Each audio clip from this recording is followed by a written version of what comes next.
विषय र विशेषको साथमा मेरो देश मेरो जगदम्बा सिमेन्ट। जगदम्बा नेपाल's #1 स्टील कम्पनी, राष्ट्र निर्माणमा समर्पित।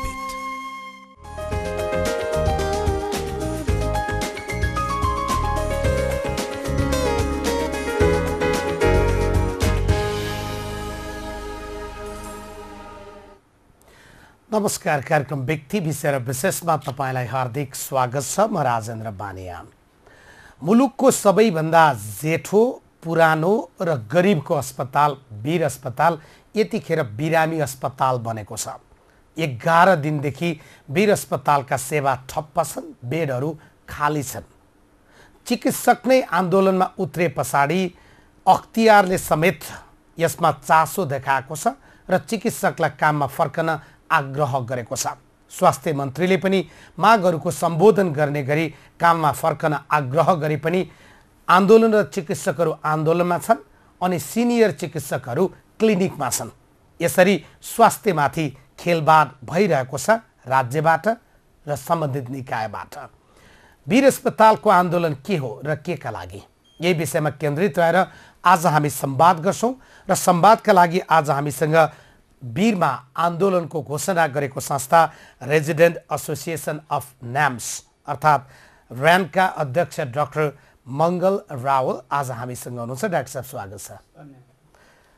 तपाईहरू त चिकित्सक कम पुरोहित बढी हुनुभयो होइन? अस्पतालको नामै नुहारा नै फरक रूपमा गरिदिन सक्ने। हामी चिकित्सक भएको नाताले डायग्नोसिस भन्छ, निदान। डायग्नोसिस नगरेर ट्रिटमेन्ट गर्न सकिन्न। पहिला निदान गर्नुपर्छ अनि मात्र उपचार सम्भव छ। हामीले वीर अस्पताल 125औं वर्षमा पाइला टेक्दा वीर अस्पतालको 125 वर्षसम्मको प्रगति हामीले बिरामीको रूपमा देख्यौँ। यसको मतलब वीर अस्पताल देशको सबैभन्दा ठुलो सरकारी केन्द्रीय अस्पताल, सबैभन्दा पुरानो ऐतिहासिक पृष्ठभूमि बोकेको अस्पतालको हालत बिरामी अवस्थामा छ। देशमा सबैभन्दा गरिबहरूको अस्पतालको रूपमा चिनिएको वीर अस्पतालको हालत त्यहाँका अत्यावश्यक उपकरणको अभावको कारणले, मेन पावरको कमीको कारणले बिल्कुल होइन। त्यहाँको जुन परिस्थिति छ एकदमै नाजुक छ। यो नाजुक परिस्थितिलाई हामीले उठान गरेर यसलाई बेलैमा निदान गरेर यसको उपचार गर्नुपर्छ भन्ने हेतुले सिम्बोलिक मिनिङ हो त्यो बिरामी। हामीले बिरामी अस्पताल 125औं वर्षमा टेक्दा हामीले घोषणा गरेको। अस्पताललाई नै बिरामी घोषणा गरिदिइसके पछाडि बिरामीको परिवारमा डाक्टर बस्छन् र? बिरामी घोषणा गरिसकेपछि त्यो बिरामीलाई सबैभन्दा राम्रो उपचार गरेर सबैभन्दा सबल बनाउनुपर्छ भन्ने हाम्रो उद्देश्य हो। उपचार गर्न त स्टेथोस्कोप बोक्न पर्छ होला, बेडमा बिरामीलाई राख्नुपर्छ होला, त्यसका लागि आइसियुमा पनि लानुपर्छ होला, अल्ट्रासाउन्ड, एमआरआई, सिटी स्क्यान पनि गर्नुपर्छ होला। त्यही भयो। हामीसँग उपचारको लागि त्यो स्टेथोस्कोप बाहेक केही पनि भएन। हामीसँग अत्यावश्यक स्टेथोस्कोप पनि बोक्न छोड्नुभयो नि, तपाईहरु त मसाल बोक्न थाल्नुभयो। एकछिन है, अब यो भनिहाल्नु भयो। तपाईको यो च्यानल मार्फत म एकदमै स्पष्ट भाषामा त्यहाँ आज 12औं दिनमा हाम्रो आन्दोलन अगाडि बढिरहेको छ। यसलाई आन्दोलन भन्दा पनि परिवर्तनको अभियान हो हामीले लेखेका छौँ। अस्पतालभित्र बिरामी उपचार नगरेर परिवर्तनको अभियान। चिकित्सा गरिब जनता उपचार गर्न पाएका छैनन्, एकैछिन सुनिदिनु, सडकमा फर्केर गएका छन्। यो अभियान म प्रश्न गरौँ अनि जुनसुकै क्वेसन सोध्नु छ मलाई सोध्नुहोस्। म पहिला प्रश्न गर्छु, एकछिन नबोलिदिनुहोस्। हामीले आज 12औं दिनमा छौँ, आन्दोलनको 12औं दिनमा छौँ। त्यहाँका एमडी, एमएस, एमडिएस, डिएम, एमसिएसमा अध्ययनरत करिब 270 जना रेजिडेन्ट साथीहरू आन्दोलनमा उत्रेको, अभियानमा लागेको, परिवर्तनको अभियानमा लागेको 12औं दिन टेकेको छ। आम नेपाली बिरामी दाजुभाइहरूलाई बुझाउन के जरुरी छ भने हामी आवासीय चिकित्सक रेजिडेन्टहरूले, तपाईँ गुगल गर्न सक्नुहुन्छ, सर्च गर्न सक्नुहुन्छ, आवासीय चिकित्सकले विश्वमा थुप्रो प्रकारको आन्दोलन गरेको छन् थुप्रो देशहरूमा। तर के को लागि थाहा छ? एउटा आफ्नो पद बढाउनु पर्यो भनेर, अर्को आफ्नो पैसा बढाउनु पर्यो भनेर, अर्को आफ्नो फ्यासिलिटीहरू बढाउनु पर्यो भनेर। तर हामी अहिले किन ऐतिहासिक काम गरिरहेछौँ भने हामीले उठान गरेका कुराहरू पूर्णतः बिरामीको हितको लागि बिरामीलाई गुणस्तरीय सेवा दिनपर्छ, त्यो दिन सकिएन भनेर हामीले बिरामीको लागि चिच्याइरहेको स्थिति हो। एकछिन सुन्नुहोस्, हाम्रा मागहरू दुईटा कुरामा केन्द्रित छन्। पहिलो, नेपाली अधिकांश गरिब बिरामीहरू, हेर्नुहोस् तपाईँ हामी जाँदैनौँ वीर अस्पताल, हुने खानेहरू जाँदैनन्, गरिब बिरामीहरू जानुहुन्छ त्यहाँ। गरिब अधिकांश गरिब नेपाली बिरामीहरू जो वीर अस्पतालमा आउनुहुन्छ, अत्यावश्यक उपकरणको अभावको कारणले उहाँहरूले झन् थप पीडा भोग्नु परेको स्थिति छ। एक नम्बरमा माग के छ हाम्रो, अत्यावश्यक उपकरणहरूको तत्काल परिपूर्ति गरियोस्। अत्यावश्यक उपकरण भनेको के त? एकछिन, सिटी स्क्यान।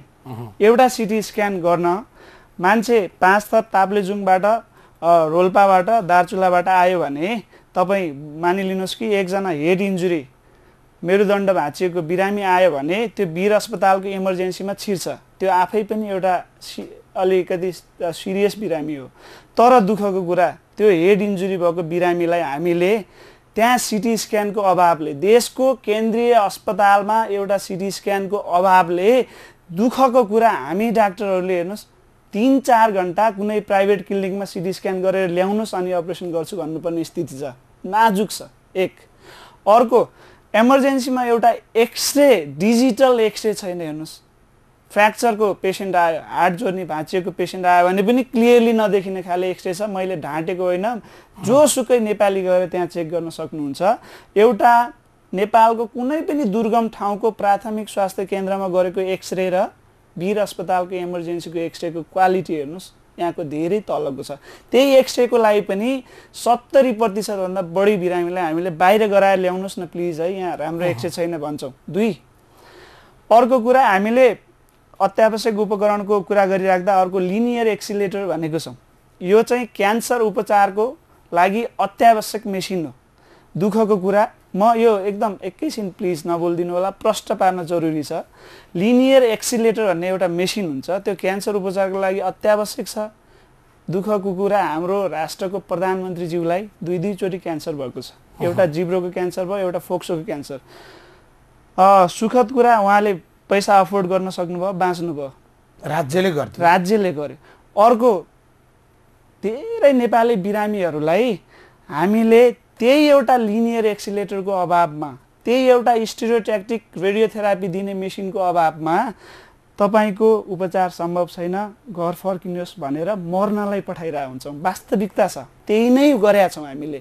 अब हेर्नुहोस्, एउटा 10 करोडमा आउने एउटा लिनियर एक्सिलेटर मेसिन त्यहाँ राखिदिएको भए हाम्रा प्रधानमन्त्री अमेरिका गएर करोडौँ खर्च गरिराख्नु पर्थेन, राज्यलाई फाइदा नै हुन्थ्यो। हामीले त्यो माग गरेका छौँ। अत्यावश्यक उपकरण, यो चाहिँ यो अजीब भइरहेछ कि यो दुनियाँमा एउटा आवासीय चिकित्सकले गरिब बिरामीहरूले गुणस्तरीय सेवा पाउनु पर्यो भनेर बिरामीको अधिकारको लागि चिच्याइरहेछौँ कि। एक। सेकेन्ड पार्ट के छ भने, हामी त विद्यार्थी हो, मैले कुनै पनि अपरेसनहरू, म सर्जिकल रेजिडेन्ट भएको नाताले अर्थोपेडिक सर्जरीको, हामीले कुनै पनि अपरेसनहरू इन्डिपेन्डेन्टली गर्न मिल्दैन, स्वतन्त्र रूपमा गर्न मिल्दैन। हाम्रो प्रोफेसरको सुपरभिजनमा मात्र गर्ने हो है। अब हाम्रो एकाडेमिक प्रागिक स्थिति कस्तो छ? एकचोटि छोटो, न्याम्सबाट 740 जना एमडी एमएस पास गरेर गइसक्नु भयो। 740 जना 740 जना पास गरेर गइसकेको एमडी स्थिति छ। 12-13 वर्ष भइसक्यो, एउटा दीक्षान्त समारोह आयोजना गरिएको छैन। यसले के घाटा पार्यो? मालदिप्सबाट मलाई इमेल आयो। हेर्नुहोस्, मालदिप्सबाट जो यहाँको पहिलो ब्याच 10, 11, 12 वर्ष अगाडि पढ्नुहुन्थ्यो, उहाँले इमेल के गर्नुभएको छ भने, त्यो इमेलको कपी पनि हामीसँग छ। उहाँले के भन्नुभएको छ, उहाँले मालदिप्समा एभ्री इयर काउन्सिलको एक्जाम दिनुपर्छ। किन थाहा छ? एउटा हस्तलिखित प्रोभिजनल सर्टिफिकेट मात्र दिएको छ न्याम्सले, ओरिजिनल सर्टिफिकेट दिएको छैन प्रत्येक वर्ष। अर्को कुरा, ओरिजिनल सर्टिफिकेट नपाएको हुनाले फेलोसिप समेत रोकिएको छ। एमडी एमएस पछिको पढाइ नै अवरुद्ध भएको छ। के हामीले दीक्षान्त समारोह पनि मागिराख्नुपर्ने हो र? लाज मर्दछ नि स्थिति। 2, तेस्रो, हामीले आवासको व्यवस्था गरिनुपर्छ भनेका छौँ। विश्वव्यापी मान्यता रेजिडेन्ट डाक्टरहरूलाई आवास किन चाहिन्छ भन्दा, बिरामीको गुणस्तरीय सेवा पाउने अधिकार सुनिश्चित गर्नलाई डाक्टरलाई त्यहीँभित्र 24 घण्टा राख्नलाई क्वार्टर चाहिने हो कि। म त 1 वर्षपछि म जुम्लामा काम गर्न जान्छु। वीर अस्पताल सुधार भयो भने मलाई व्यक्तिगत फाइदा केही छ, तर वीर अस्पताल सुधार भयो भने आम नेपाली गरिब दाजुभाइले फाइदा हुने हो नि। त्यही भएर हामी मात्र न्याम्स अन्तर्गतका रेजिडेन्ट मात्र यस्तो रेजिडेन्ट हो यो दुनियाँमा जसको रेजिडेन्सीको व्यवस्था छैन। नाम रेजिडेन्ट डाक्टर, आवासीय चिकित्सक, आवास बिनाका आवासीय चिकित्सक। लौ भन्नुहोस् हाम्रोमा कहाँ चाहिँ नजायज छ। अर्को अन्तिममा हामीले 4 महिना भयो फागुन 12 गतेदेखि त्यहाँका सम्पूर्ण पदाधिकारीहरू नियुक्ति गरिएको छैन। 4 महिनासम्म त्यो कारणले सबै एकाडेमिक कुराहरू हस्पिटल एडमिनिस्ट्रेसन समेत प्रभावित भएको स्थिति छ। हामीले तुरुन्त नियुक्ति गर भन्न के नाजायज छ। अर्को कुरा तपाईले सुरुमा भन्नुभयो है, तपाईँ जस्तो एउटा बुद्धिजीवी वर्गको मान्छेले वीर अस्पताल ठप्प भन्न हुँदैन। किन हुँदैन भने यो हामीले दबाव अभियान सुरु गरिराख्दा वीर अस्पताल खुला छ। बरु पहिला हामी विद्यार्थी डाक्टरले चेक गर्थ्यौँ होला, अहिले कन्सल्टेन्टले हेरिरहेको स्थिति छ। हामीले अख्तियार आएपछि होला यो पनि हो। हामी नराम्रो त्योभन्दा अगाडिको हामीलाई यो चित्र पनि थाहा छ डाक्टर साहब, डाक्टरहरू कहाँ कहाँ जानुहुन्छ त्यो त समात्नु पर्यो। जब राज्य उत्तरदायी भएर आफ्नो कर्मचारी राज्यले समात्दैन र राज्य उत्तरदायी छैन भनेर तपाईँ हामी जस्तो नागरिक पनि जिम्मेवारीबाट भाग्ने र मिल्दैन, उत्तरदायित्व विहीन त मिल्दैन एकदम एकदम। त्यही भएर यो मागहरू कहाँ चाहिँ नजायज छ कि त तपाईहरुको गरिब मागमा बिरामीहरूलाई चाहिँ अधिकार छैन उपचार गर्ने भनिदिनुस्। हो भने आज हामीसँग डाक्टर मङ्गल रावल हुनुहुन्छ। उहाँ चिकित्सा विज्ञान राष्ट्रिय प्रतिष्ठान अन्तर्गतको रेजिडेन्ट एसोसिएसन अफ नाम्स र्यानका अध्यक्ष हुनुहुन्छ। उहाँसँगको संवाद जारी छ, हामीसँग रहनुहोला।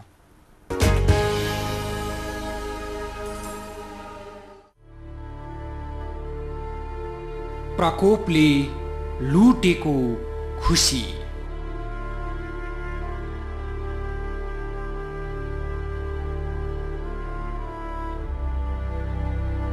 दुखेको मनमा मलम लगाउन तपाईसँग सहकार्य। सहयोगको लागि नेपाल इन्भेस्टमेन्ट ब्याङ्कको खाता नम्बर 03201040252485 मा रकम जम्मा गर्न सक्नुहुनेछ।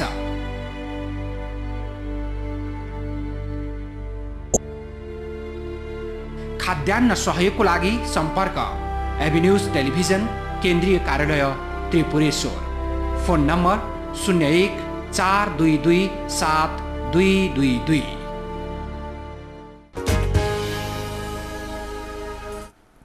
पुनः स्वागत छ कार्यक्रम। हामीसँग हुनुहुन्छ आज डाक्टर मङ्गल रावल। उहाँ रेजिडेन्ट एसोसिएसन अफ नाम्स ब्रान्डका अध्यक्ष हुनुहुन्छ। प्रसङ्ग हो वीर अस्पतालभित्रको आन्दोलनको। उहाँहरूले यसलाई अभियान भन्नुभएको छ, अस्पताल सुधारको। डाक्टर साहब फेरि स्वागत छ। धन्यवाद।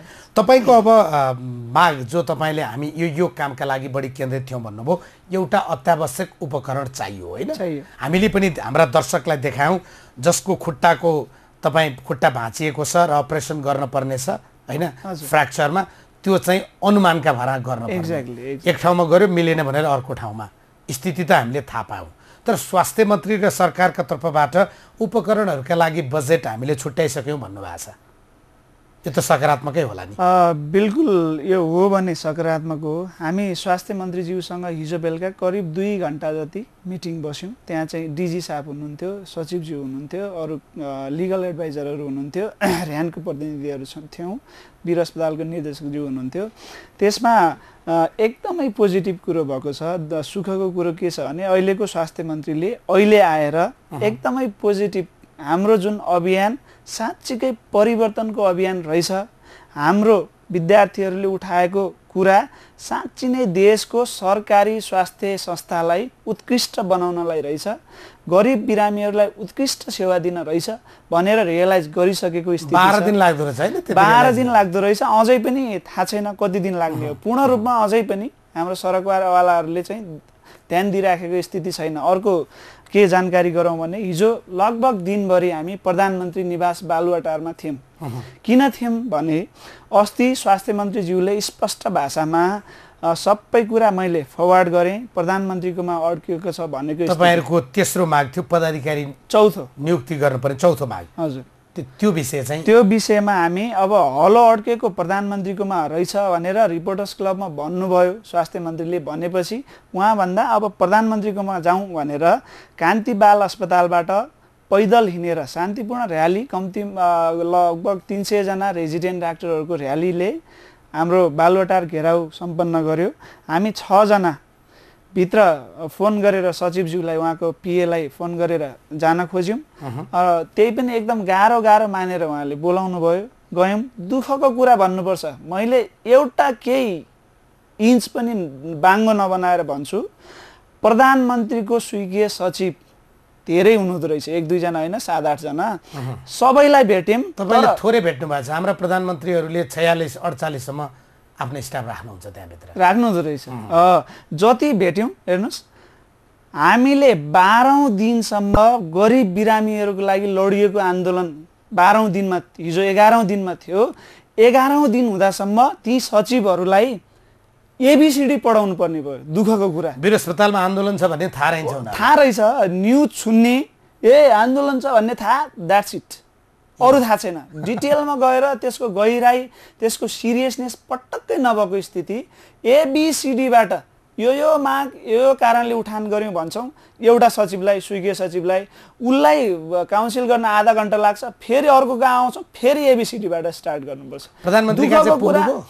प्रधानमन्त्रीज्यूलाई हामी अड्डी कस्या थियौँ, 1 मिनट भए पनि भेट्न दिनुहोस् प्लिज भन्यौँ, तर उहाँहरूले फिजिसियनको एडभाइसमा भेट्न मिल्दैन भन्नुभयो। दुःखको कुरा, त्योभन्दा अगाडि नै एनएमएको प्रेसिडेन्टले भेट्न पाउनु भएछ। त्योभन्दा पछाडि पार्टीका प्रमुख नेताहरू 5 बजे भेटेको न्युज आयो। के उहाँहरूले करोडौँ नेपाली गरिब बिरामीहरूलाई त्यही लेभलमा अवहेलना गर्न खोजेको हो? के उहाँहरूले गरिब बिरामीहरूको उपचार पाउने अधिकारलाई साँच्चै नै गम्भीरता नदेखाएको हो? स्पष्ट हुन्छ, नदेखाएकै हो, सिरियसनेस पटक्कै छैन। तपाईहरूलाई जस्तै एउटा त पदाधिकारी नियुक्तिको चौथो माग, यो विषयमा स्वास्थ्य मन्त्रीले बल मेरो कोर्टमा छैन भन्नुभयो, तपाईँहरू प्रधानमन्त्री कहाँ जानुभयो, निराश भएर फर्कनु, एकदमै निराश होइन। अर्को उपकरणका सम्बन्धमा भएको वार्ता एउटा सकारात्मक छ एकदम। त्यही बिचमा अख्तियार वीर अस्पतालमा आयो, 2टा काम गर्यो। एउटा उपकरण औषधि खरिदको त्यहाँ भ्रष्टाचार छ, अनियमितता छ भन्ने विषयमा कागजात लियो 2 वर्षदेखिको। दोस्रो, तपाईँहरूलाई निर्देशन दियो काममा फर्कनुहोस् भनेर। अख्तियारलाई मान्नु भएन होइन तपाईँहरूले? अख्तियारलाई मान्ने, अख्तियार वीर अस्पतालमा आकस्मिक रूपमा प्रवेश गर्दा हामीले त्यहाँको प्रहरी साथीबाट फोन पायौँ। सबैभन्दा खुसी भएको ग्रुप भनेको रेजिडेन्टहरूको ग्रुप थियो। सबैभन्दा हामी आवासीय चिकित्सक किन खुसी थियौँ भने यहाँ अनियमितता भयो भने सुल्टिने भयो, यहाँ काम नगर्नेहरूले काम गर्ने भए, यहाँ उपकरणको अभावमा बिरामी नमर्ने भए, यहाँ गरिब बिरामीले नेपालको कुनै पनि उत्कृष्ट, सबभन्दा महँगो, सबभन्दा राम्रो भनिएको प्राइभेट हस्पिटलमा पाउने सेवा र यहाँको सेवा बराबर हुने हो भनेर हामी मक्ख थियौँ। तर दुःखको कुरा यहाँ के छ भने अख्तियार दुरुपयोग अनुसन्धान आयोगले हामीलाई काममा फर्किन आग्रह गरेको त्यो एकदमै जेन्युन छ। किनभने हाम्रो आग्रह गरेको जेन्युन छ, तर हामी फर्किँदैन। सुन्नुहोस् न, कुरो सुन्नुहोस्, किन जेन्युन छ भने एउटा हाम्रो कारणले पार्सियली केही सेवा प्रभावित भयो भने त्यो पनि नहोस् भनेर उसले सोच्नु एकदम बिल्कुल जायज हो। तर अख्तियारले आज 5औं 6औं दिन भयो प्रधानमन्त्री कार्यालयलाई, स्वास्थ्य मन्त्रीको कार्यालयलाई तत्काल पदाधिकारी नियुक्ति गर्नु, तत्काल आवासको व्यवस्था गर्नु, तत्काल उपकरणको व्यवस्था गर्नु भनेको 6औं दिन भयो। खै तिनीहरूले मानेको? तिनीहरूले नमाने भने तपाईँहरूले नमान्ने? किन नमान्ने भने यदि हामीले मान्यौँ भने, यदि आजबाट हामी आन्दोलन रोकेर साँच्चै नै फर्क्यौँ भने वीर अस्पताल अबको 100औं वर्षसम्म परिवर्तन हुने छैन, पक्का पनि हुनेवाला छैन। ती राजनीतिक कार्यकर्ता भएर गैर जिम्मेवार भए। तपाईँहरू त बिरामीको देउता हो, तपाईँहरू त रोगीको भगवान हो, तपाईँहरू पनि त्यस्तै गैर जिम्मेवार बन्ने हो? पटक्कै बन्ने होइन। यस्तो छ, हामीले त्यहाँ भएको गएर ओपिडी हेर्नुहुन्छ, जति बिरामी आउनुहुन्छ केही पर्सेन्टेज मात्र कम होला। अब अख्तियार गएपछि त्यहाँ पूर्ण रूपमा जति मान्छे 1100, लगभग 1100 जना कर्मचारी, डाक्टर, चिकित्सक, नर्स सबैले मजाले काम गरेको स्थिति छ। हामीलाई अब के गर्नु पर्यो भने स्वास्थ्य क्षेत्र अत्यावश्यक के भन्छ इमर्जेन्सी सेक्टर भएको हुनाले हडताल बन्द नगरौँ, तुरुन्त काम गरौँ भन्ने कुरो छ नि। यसमा मेरो रिजर्भेसन के छ भने साँच्ची नै अनियमितता, साँच्ची नै परिवर्तनको लागि लागेको छ भने सबैले बुझ्नु पर्यो, त्यो अदालतले र अख्तियारले बुझ्नु पर्यो। यदि हामी फर्क्यौँ भने भोलि त्यहाँ चेन्ज हुँदैन, भोलि त्यहाँ गरिबले सेवा पाउँदैन, निश्चितै छ। यो उहाँहरूले बुझिदिनु पर्यो। उहाँहरूले प्रेसर दिने कहाँ भन्दा जो मान्छे गैर जिम्मेवार छ, जो मान्छेले लाखौँ नेपालीहरूमाथिको जुन बिरामीहरूमाथिको खेलवाड विभिन्न कारणले गरेको छ विगतमा, उनीहरूलाई समाएर कारबाही गर्नु पर्यो। हामीलाई फर्क भन्नुको कुनै पनि होइन। म एकदम सिधा जवाफ चाहन्छु क्या। म एउटा बिरामीको आफन्त भएर सोधेँ, तपाईँहरूलाई काममा फर्किनु भनेको छ, म सोच्नुला अब त वीर अस्पतालमा अख्तियारले नै भनेपछि नमान्ने हिम्मत कसको? त्यो भएर सबै डाक्टरहरू काम गरिरह होलान्, मैले पनि मेरो आफन्तलाई या मलाई बेड पाउँला, मैले उपचार पाउँला भनेर जाने। तपाईँहरू चाहिँ कालोपट्टि बाँध्ने भएपछि अख्तियारको निर्देशन नमान्ने भएपछि त भएन। अख्तियारले त्यहाँको प्रशासनलाई हामीलाई चाहिँ फर्किन आह्वान गर्ने, नफर्क्यो भने अल्टरनेटिभ सोच्ने भनेर भनेको छ है। हामीले त्यहाँको प्रशासनलाई के भनेका छौँ भने हामी त जम्मा विद्यार्थी मात्र हो, विद्यार्थीले 4 दिन पढ्दैन भनेको मात्र हो, तर त्यहाँ जागिर खाने 1100 जना हुनुहुन्छ नि, उहाँहरूबाट केही दिन चलाउनुहोस्। डाक्टर साहब म त्यहाँ आउँदैछु। तपाईँका प्रोफेसरहरू जसले तपाईँलाई नम्बर दिनपर्छ, जसले तपाईँहरूको अब चलन छैन, तपाईँहरूले पढेको कति भयो भने चेक पनि गरिदिनु पर्छ, राम्रो भयो कि भएन भने हेरिदिनु पर्छ। तपाईँहरूलाई अपरेसन गर्न लाएर क्लिनिकमा गएर त्यो पैसामा मोलमलाइको उपचार गर्ने होइन होइन। उनीहरूको अस्पतालका कतिजना त्यस्ता चिकित्सकहरू प्रोफेसरहरू अस्पताल आउँछन्, कति दिनमा आउँछन्, त्यो त अस्ति हाजिर कपीले देखियो। उनीहरूको कुरो त उठाउनु भएन, नम्बर कम आउँछ भनेर हो होइन। अख्तियारले गरेको कुरामा हाम्रो कहाँ चाहिँ विमति छ? होइन, त्योभन्दा अगाडिको तपाईँहरूको 4वटा मागमा त छैन त्यो। होइन, यस्तो छ, त्यो चाहिँ अख्तियारले जुन कुरा उठाएको छ त्यो सरासर ठिक छ। हामीलाई भन्नुहोस्, म एउटा विद्यार्थी, एउटा कपी छैन, एउटा पेन छैन, तर स्कुल जा भनेर हुन्छ?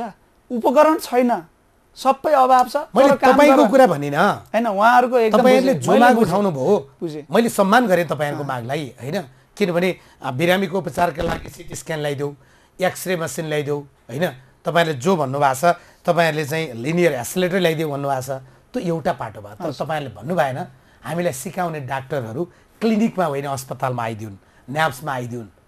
त्यो भन्न चाहिँ किन डरा भने क्या? होइन, यस्तो छ कि हामी चाहिँ कुनै नेता होइन, हामी चाहिँ आफ्नैलाई चाहिँ नेतागिरी गर्ने। एकैछिन सुन्नुहोस् न, हामी कुनै यो के अरे उपभोक्ता हित संरक्षण मञ्चको मान्छे होइन। तर कुरा के छ भने हामीले के भन्छौँ, रेजिडेन्ट एसोसिएसन अफ न्याम्सको अध्यक्ष भएको हैसियतले र्यानको फर्मल कुरा के हो भने कुनै पनि मान्छेले, चाहे त्यो मेरो तपाईँले भने जस्तो प्रोफेसर होस्, चाहे अरू कुनै कर्मचारी होस्, आफ्नो काम टाइममा गरेन, सरकारी काम छोडेर क्लिनिकमा गयो, आफ्नो बिरामीलाई प्राइभेटमा पठायो भने छोड्न हुन्न, त्यसको र्यान पूर्ण समर्थन गर्छ। तर तपाईँहरूलाई आरोप के लागेको छ भने नि, तपाईँहरूलाई मैले बाहिर सुनेको आरोप जस्ताको तस्तै तपाईँ भेटिएको संयोगमा भने होइन, अहिले र्यानलाई प्रयोग गरेर वीर अस्पताललाई कमजोर बनाउने र सबै त्यस्ता हुनुहुन्न डाक्टर साहबहरू होइन।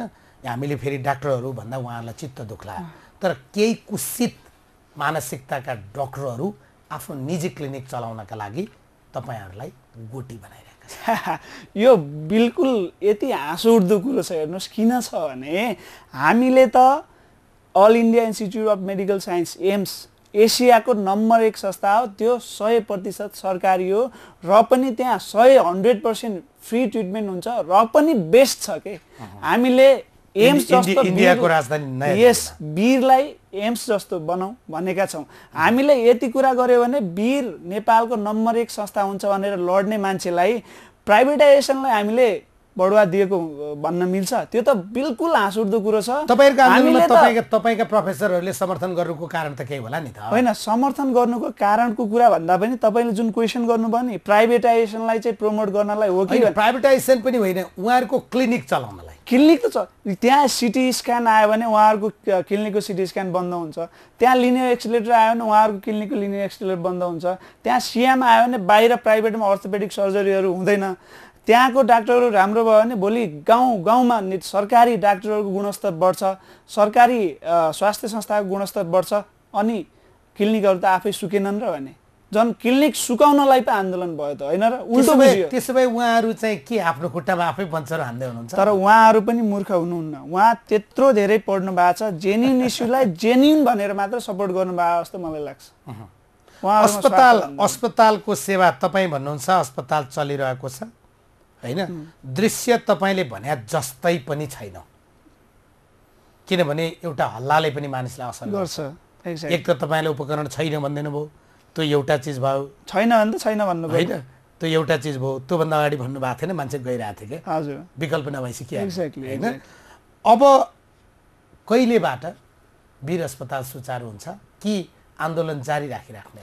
आन्दोलन पटक्कै जारी नराख्ने। अख्तियारले भन्दियो नि विकल्प सोच भने, पटक्कै एक्ज्याक्टली अख्तियारले दिएको आदेश उनीहरूले मानिदिए भने त्यो मानेको 5 मिनटमा हामी 270 जना रेजिडेन्ट आफ्नो ड्युटीमा तुरन्त फर्किन्छौँ।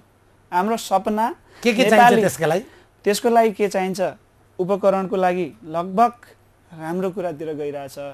कन्भोकेसन सिनेट, फर्स्ट सिनेट मैले एनालाइसिस गरिसकेँ, 24 जना सिनेट मेम्बर हुन्छ। 24 जनामा पदाधिकारी आयो भने आफै पनि 14 जना पुग्दो रहेछ। त्यही यो कन्भोकेसनमा नि डाक्टर साहब के अप्ठ्यारो रहेछ त्यो नाम्सलाई? तपाईँहरूले यो कुरा राख्नुभयो होला नि, किनभने पढिसके पछाडि एक्ज्याक्टली त्यो दीक्षित हुन पाउने अधिकार मसँग सुरक्षित छ। म MBBS पास गरिसकेको केही महिनामा मैले कन्भोकेसन पाएँ मेरो पढेको ठाउँबाट।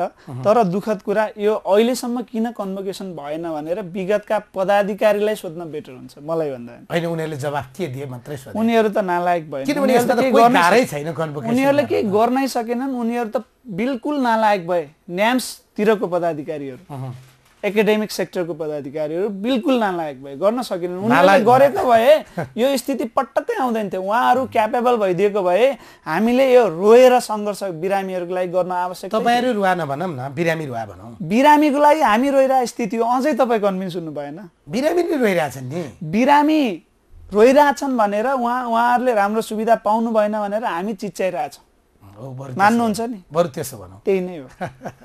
मैले फेरि एउटा प्रश्न सोधेँ, कहिले खोल्छ अस्पताल? अस्पताल मैले हिजो स्वास्थ्य मन्त्रीज्यूसँगको मिटिङमा यदि चाहनुभयो भने अबको 3.5 दिनमा पूर्ण रूपमा यो सोल्युसन आएर खुल्न सक्ने स्थिति हुन्छ। आज भिसीको नियुक्ति भइदियो भने अरू नियुक्ति गर्न मलाई लाग्छ टाइम लाग्दैन। भिसी नियुक्ति गर्नलाई चाहिँ फेरि हाम्रो कुलपतिज्यू प्रधानमन्त्रीज्यूलाई फेरि गाह्रो हुन्छ कि? त्यस्तो खाले सचिवज्यूहरूले कानमा हालिदिनु पर्यो सही कुरा के हो भनेर ढाँटेर प्रधानमन्त्रीलाई भन्नु पाइदैन। मैले भने भिसी नियुक्ति चाहिँ नगर्नु भनेको छ कि फिजिसियनले भने? बेर छैन, मलाई त त्यस्तै लाग्न थालिसक्यो अहिले त। स्थिति हुन सक्छ त्यो। तपाईँलाई दिएको जवाफ त त्यस्तै हो नि? त्यस्तै, ठ्याक्क त्यस्तै भयो नि। डाक्टर साहब, समय र विचार तपाईँको लागि धन्यवाद। तपाईँको च्यानल मार्फत सबैलाई प्रष्ट पार्ने मौका दिनुभयो, र्यानको तर्फबाट धेरै धेरै धन्यवाद। Thank you. डाक्टर मङ्गल रावल आज हामीसँग हुनुहुन्थ्यो, रेजिडेन्ट एसोसिएसन अफ न्याम्स, खास गरी वीर अस्पतालमा अहिले भइरहेको समस्याका विषयमा आजको संवाद केन्द्रित थियो। कार्यक्रम यही सकिन्छ। खबरभित्रको खबरका लागि हेर्दै रहनुहोला एभिन्युज टेलिभिजन। नमस्कार।